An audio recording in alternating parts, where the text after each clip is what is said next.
10 Weirdest Deaths in Royal History. Royal history is a tapestry woven with threads of power, intrigue, and often the bizarre. We read of monarchs commanding armies, shaping nations, and living lives of unimaginable luxury. Yet behind the gilded facade, death, the great leveler, arrived in ways both predictable and utterly strange. While many royals succumbed to the usual suspects, disease, warfare, or political assassination, some met their end in circumstances so peculiar, so unexpected, that they defy easy categorization. Prepare yourself, for we are about to delve into 10 of the weirdest royal deaths ever recorded. Our journey begins in the Anglo-Saxon era, with King Edmund I of England, a ruler who by all accounts possessed a strong arm and a decisive mind. His reign was marked by consolidating power and defending his kingdom against Viking incursions. But his end was far from glorious.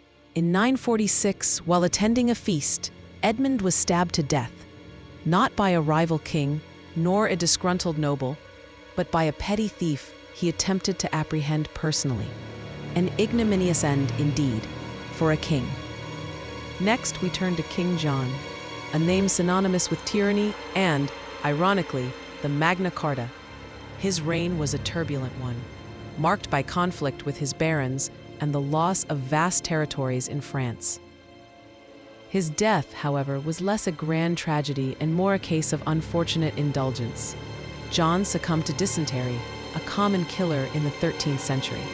But the story goes that his condition was exacerbated by a surfeit of peaches and new cider. A less than dignified demise for a king whose legacy continues to be debated. Moving across the Channel, we encounter King Charles VIII of France, a monarch known for his ambition and his role in initiating the Italian Wars. He sought to expand French influence and claim the Kingdom of Naples. His death was as swift as it was absurd. While on his way to watch a tennis match, Charles struck his head on a low-hanging door lintel.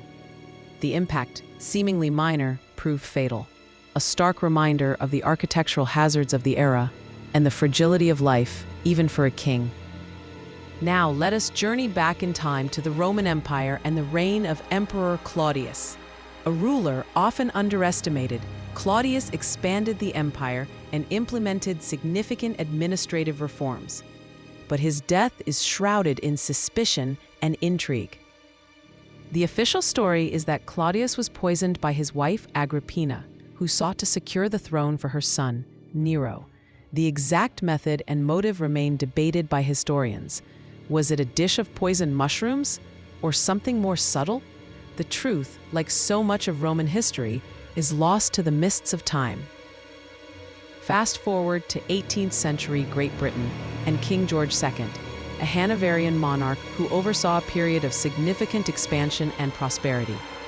He was a key figure in the War of the Austrian Succession and the 7 Years' War.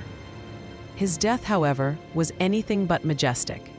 George II died on the toilet. Reportedly, he suffered a heart attack while straining. An undignified end, perhaps, for a ruler who presided over a vast and growing empire. Our next stop is Sweden and the reign of King Adolf Fredrik, a monarch perhaps best remembered for his appetite.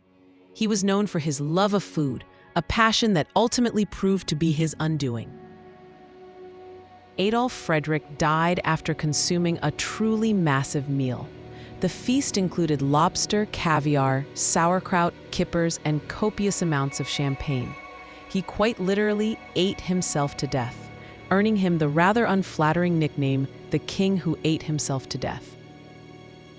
Returning to England, we find King Henry I, a shrewd and capable ruler who consolidated power after the turbulent reign of his brother, William Rufus. He was known for his administrative skills and his efforts to establish a strong central government.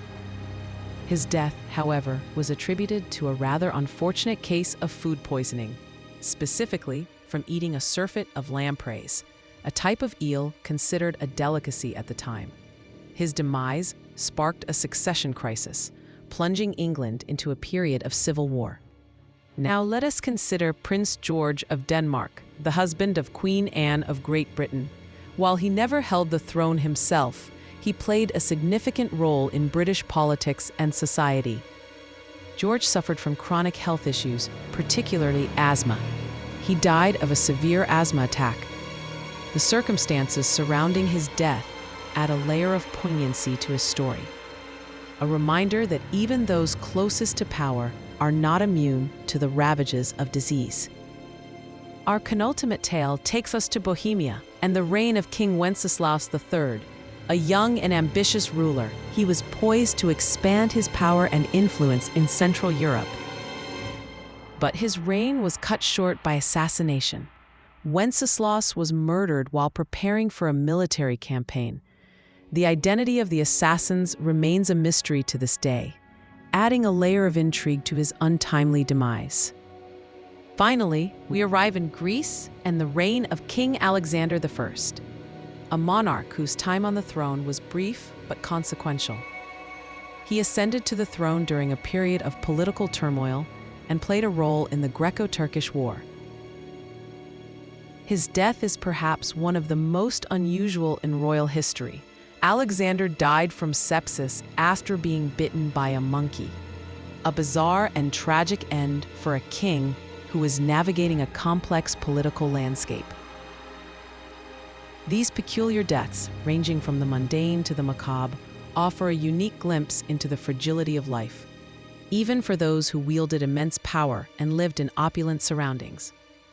Royalty, it seems, is not immune to the unpredictable whims of fate. These stories remind us that even the most powerful figures in history are ultimately subject to the same vulnerabilities as the rest of us. Their deaths, however strange, serve as a reminder of our shared mortality,